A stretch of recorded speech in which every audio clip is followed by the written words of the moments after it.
mati. Maka mudah-mudahan cinta kita semuanya berawal dari hati. Amin. Maka saya pesan kepada mbak-mbak, mas-masnya, kalau Anda mencintai pasangannya, cukup cintai pasanganmu dengan menggunakan hati. Jangan pernah cintai pasanganmu dengan menggunakan jiwa. Kenapa? Karena kalau kamu putus dari pacarmu cukup sakit hati, tidak sampai sakit jiwa. Jomblo rungokno. Jomblo le. Kamu jomblo?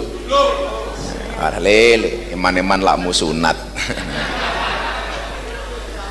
Alhamdulillahirabbil alamin. Kita sumbang pertemuan sore hari ini, temanya keren. Sumbangsih milenial merawat persatuan dan kesatuan bangsa. Walaupun yang datang ini, yang depan ini rata-rata usia kolonial, tapi selera milenial.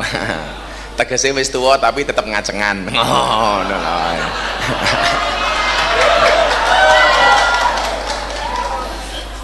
Bapak Ibu rahimakumullah, ngomong soal persatuan, saya hanya mau cerita, sharing saja. Ini juga ada banyak teman-teman Banser dan pemuda Pancasila.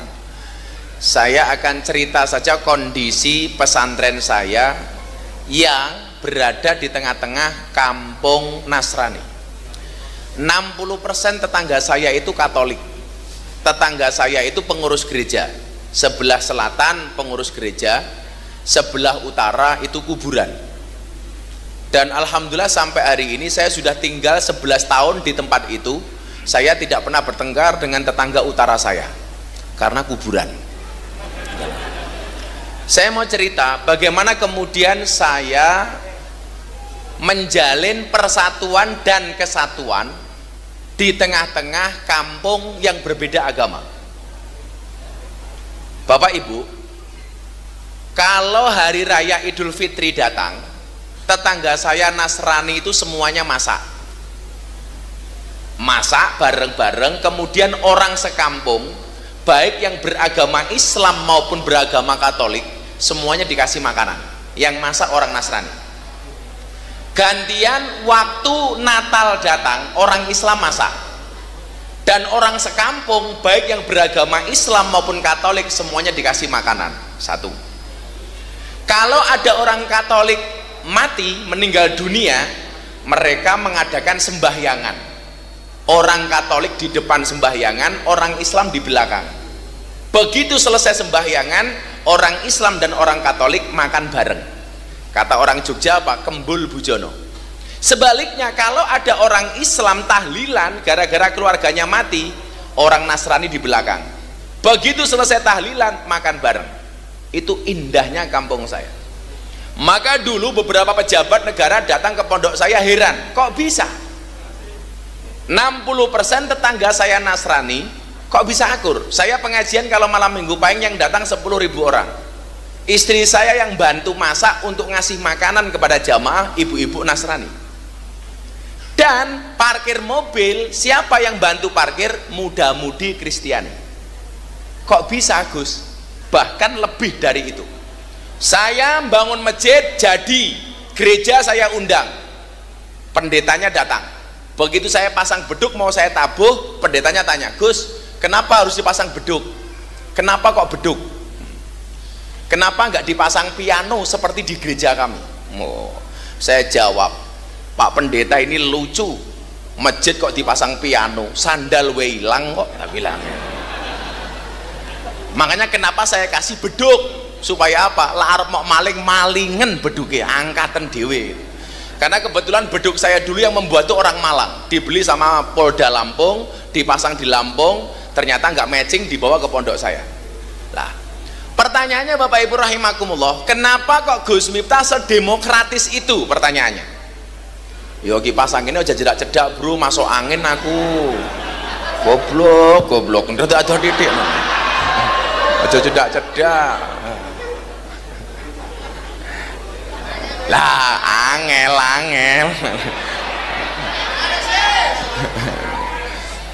Lah saya pengen kawan-kawan sahabat saya ini memahami bagaimana kemudian menjalin persatuan dan kesatuan. Ini saya di sini punya orang Malang namanya Mas Roni, beliau Chinese. agamanya Katolik, tapi kemana-mana ngasisteni saya ngaji. Bahkan sering saya sebut kalau pengajian NU cabang kafir. Nah ini orangnya. Dan begitu indah hubungan kami. Kayak tadi saya ke masjid, saya Jumatan, dia di luar jagain sandal saya.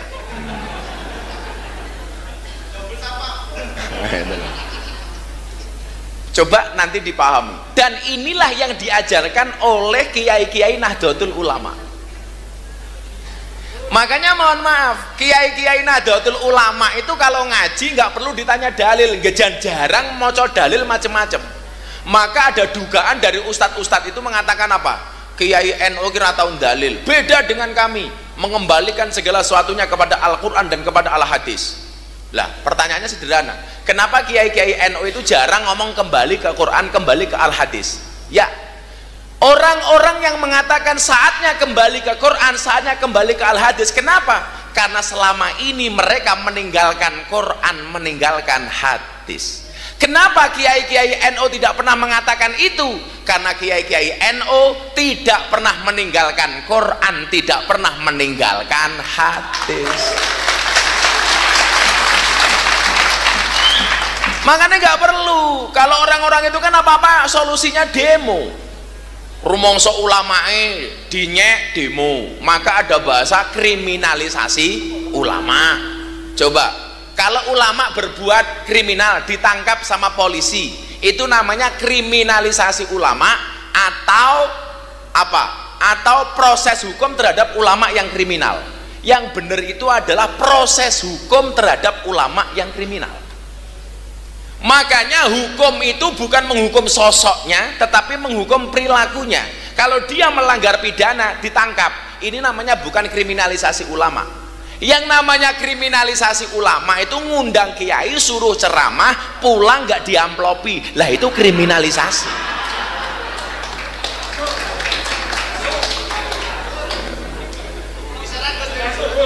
Lah wong apa-apa kok kriminalisasi? Aksi bela ulamanya demo, aksi bela ini demo. Kalau kiai-kiai NU tidak mengajarkan seperti itu. Kalau kiai-kiai NU seperti pengajian Gus Miftah itu apa? Aksi bela tauhid, ya tahlilan. Kan kalau di Jakarta ada aksi bela tauhid. Wah, kalau kita nggak usah aksi bela tauhid, ya tahlilan. Aksi bela Nabi, kaya awakmu selawatan. Maka anak-anak hadroh saya doakan, saya besok masuk surga, kalian ikut membersamai saya. Tapi ya kuwi ning surga aku kelon karo bidadari, awakmu hadrowan tok.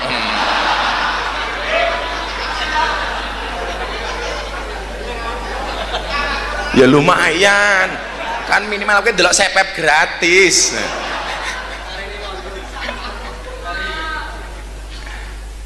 Weh aja susah kali masake men. Aksi bela tauhid tahlilan, aksi bela nabi ya sholawatan, aksi bela negara ya istighosahan, aksi bela ulama ya manakipan, kan begitu tuh. Aksi bela Quran ya semaan, aksi bela ilmu ya sorokan, aksi bela santri putri ya lamaran. Oh janda juga Gus? Oh janda. Saya baru tahu ya kenapa sekarang perempuan suka menjadi janda. Gara-gara ada iklan di TV judulnya apa? Janda semakin di depan. Lah itu gara-garanya. Tapi kalau pemuda Pancasila rabi karo rondo, berbahagialah. Wah tenan, nikahlah dengan janda. Tenan. Oh, jangan kemudian malu, saya malu nikah dengan janda. Wah kamu salah. Kalau kamu nikah dengan janda banggalah. Kenapa? Karena minimal janda itu jujur, sudah tidak gadis lagi. Daripada kamu nikah dengan gadis tapi rasa janda. Wah.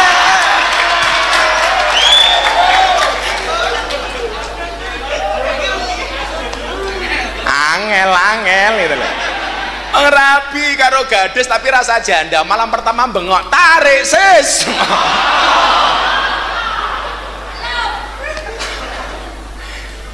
Jandane yes. Weh rabi karo janda enak, lek ibarat numpak jaran ra mau ajari melayu dhewe, rondo dilawan. Ya semoga yang jomblo-jomblo ini dapat istri janda, amin. Ya ora apa-apa, daripada mung kaya keran nggih nguyuh tok. Shallu ala Nabi Muhammad. Makanya kemudian di dalam Hasanah Nahdlatul Ulama kita mengenal istilah wasatiyah, Islam yang tawasud, yang mengajarkan rasa tasamuh. Tawasud atau wasatiyah itu adalah Islam yang mengajarkan kemoderatan. Jadi pola Islamnya orang Nahdlatul Ulama itu adalah Islam yang moderat, baik di dalam bernegara maupun beragama. Jadi moderat kita tengah-tengah wae. Dasarnya apa? Allah berfirman, wa kadzalika ja'alnakum ummatan wasaton. Yang dimaksud ummatan wasaton itu apa? Umat yang tengah-tengah. Contoh, di dalam bernegara, ini yang hari ini mau kita bahas. Di dalam bernegara, apa konsep wasatiyah Ahlussunnah wal Jamaah An-Nahdiyah? Konsepnya sederhana. Pemerintah bagus didukung, pemerintah salah dikritik, tapi dengan cara yang baik. Pemerintahnya programnya apa? Ayo didukung. Tapi kalau ada yang salah, ayo dikritisi. Ini umatan wasaton. Hari ini yang terjadi kan tidak. Lakwe seneng karo pemerintah, sak bosok-bosoknya pemerintah tetap dianggap apik. Tapi kalau sudah benci dengan pemerintah, sebaik apapun tetap dianggap jelek. Makanya kalau dalam bahasa mahfudzat itu apa? Wa ainur ridho an kulli aibin kalilatin. Orang itu kalau sudah cinta, seburuk apapun nggak akan kelihatan. Wa ainu sukhti an kulli khairin tubdil masawiyah. Tetapi kalau udah benci, sebaik apapun juga dianggap sama. Hati-hati, wong wedok iki yo ngono. Lek wis seneng karo wong, maka hati-hati. Wong wedok kuwi lak nangis le, sing ditutupi apane le? Cangkeme. Tapi kalau laki-laki menangis yang ditutupi matane. Kenapa perempuan kalau menangis ditutup mulutnya? Karena perempuan tahu dosa yang paling besar dari perempuan berasal dari mulut. Bilang ini, adalah baik. Wong wedok kok dilawan. Soalnya ngapa wong wedok cerewet? Keturunannya Siti Hawa. Hawa, mangap cangkeme. Hawa. Laki-laki kalau menangis ditutupi apa nih? Matane. Karena dosa terbesar dari laki-laki adalah berangkat dari mata. Delok wae. Wong lanang lak ning jaba ndelok rondo ayu, mesti bengok, wow. Mulih ning omah ketemu bojone, weh. Lak dancuk ta kuwi ngene. Oh ndelok wong liya wow, kok ndelok bojone weh iki lho. Bu. Suami itu lebih sayang sama istri apa sama anak? Anak. Suami pergi jauh di jalan lihat anak-anak, pasti yang diingat-ingat anaknya di rumah. Waduh, kelingan anakku ning omah. Tapi kalau pergi jauh lihat cewek cantik, lupa dengan istrinya di rumah. Begitu pulang ke rumah lihat anaknya celananya melorot, dibenerin. Sayang sama anak, celananya melorot dibenerin. Masuk kamar lihat istri celananya bener, dipelorotin. Kan orang aja tuh.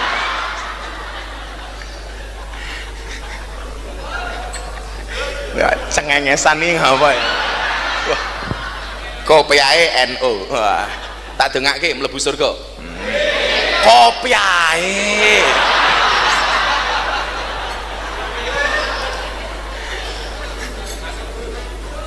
Umatan wasatan di sini nih. Ya Bu ya, hati-hati ya. Perempuan kalau menangis dipegang mulutnya, laki-laki matanya. Yang saya curiga itu kalau ada laki-laki nangis dipegang mulutnya. Tapi hati-hati nih. Jangan-jangan Laura, lanang ora wedok ora di sana. Biasanya jadinya Suzuki. Katanya susu bulno kaos kaki. Kalau di Jogja namanya Sucipto. Susune lancip diganjel botol. Ya. Lah saya pengen ketika kita bernegara itu kita harus balance. Artinya balance apa? Teman-teman NU ya, pemerintah bagus, ayo kita dukung. Tapi kalau ada salahnya, ayo kita kritisi bareng-bareng. Saya kemarin ketika ulang tahun NU, saya bilang apa? NU itu lama-lama dianggap seperti ayam. Anda tahu karakternya ayam, Pak? Ayam kayak ngendok dewe, netes dewe. Tapi begitu dadi endok digoreng sing oleh nama orang lain, telur mata sapi. Kenapa namanya bukan telur mata ayam? Sing netes pitik dhewe, sing endok ya pitik-pitik dhewe. Tapi begitu digoreng sing oleh jeneng sapi, makanya telur mata sapi. Kenapa bukan telur mata ayam? Inilah kondisi NU hari ini. Sing kerja NU, sing dadekke NU, malah sing oleh menteri wong liya. Kan dancuk. Lah.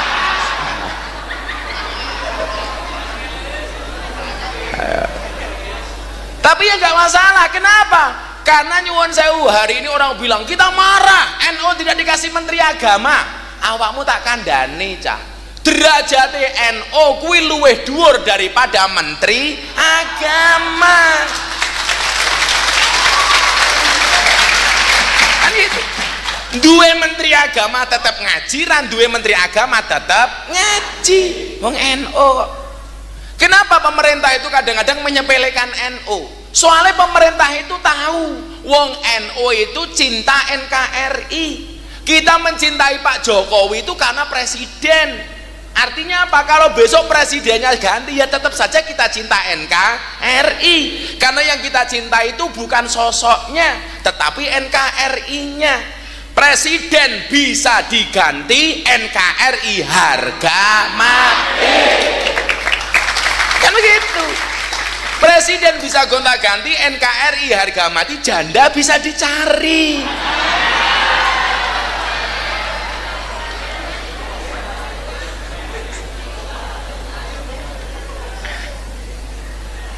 Wahai para janda, ketahuilah, bisa jadi cinta pertamamu meninggalkan luka, tapi yakinlah cinta keduamu insya Allah akan menghadirkan surga. Wow.